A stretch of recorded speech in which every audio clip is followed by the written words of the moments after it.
এইখানে বৃষ্টির মধ্যে আসলে কাজ করতে গেলে আমাদের ছাদের কাজ যখন আমরা করি তখন এরকম একটা সিচুয়েশনে পড়তে হয়।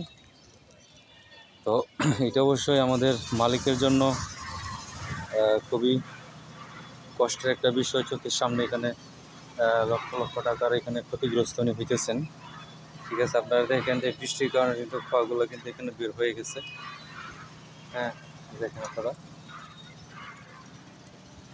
তো এর জন্য অবশ্যই আপনারা খেয়াল করবেন, বাড়ির মালিক যারা আছেন অবশ্যই এখানে উপরে এখানে ত্রিপল টানিয়ে তারপরে এখানে কাজটা করার চেষ্টা করবেন।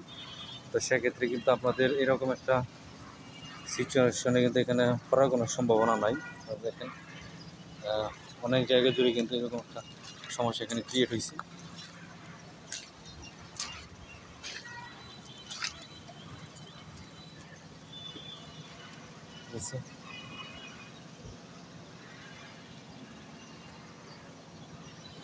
সব জায়গা জুড়ে কিন্তু এরকম একটা সমস্যা এখানে হয়েছে। অবশ্যই আপনারা যারা মালিক আছেন, ঠিকাদার আছেন, এই বিষয়গুলো খেয়াল রাখবেন। এখানে ত্রিপলের ব্যবস্থা রেখে যদি আপনারা এখানে কাজ করেন বর্ষাকালে, তাহলে কিন্তু এরকম একটা সিচুয়েশনে কিন্তু আমাদের মালিক যারা আছেন তাদের কিন্তু এখানে পড়তে হয় না। হ্যাঁ, অবশ্যই আপনারা বিষয়গুলো খেয়াল রাখেন। এই যে এখানে ডিমের মধ্যেও কিন্তু এরকম একটা ইয়ে চলে আসছে।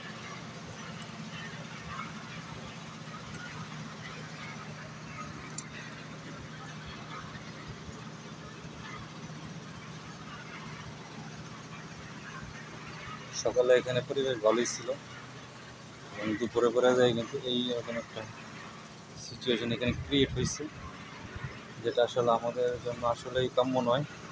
আমরা এটা ডিজার্ভ করি না যে এরকম একটা সিচুয়েশন এখানে হবে। হ্যাঁ, আমরা এটা কখনোই ডিজার্ভ করি না, কিন্তু এটা আমাদের এখানে করতে হয়েছে।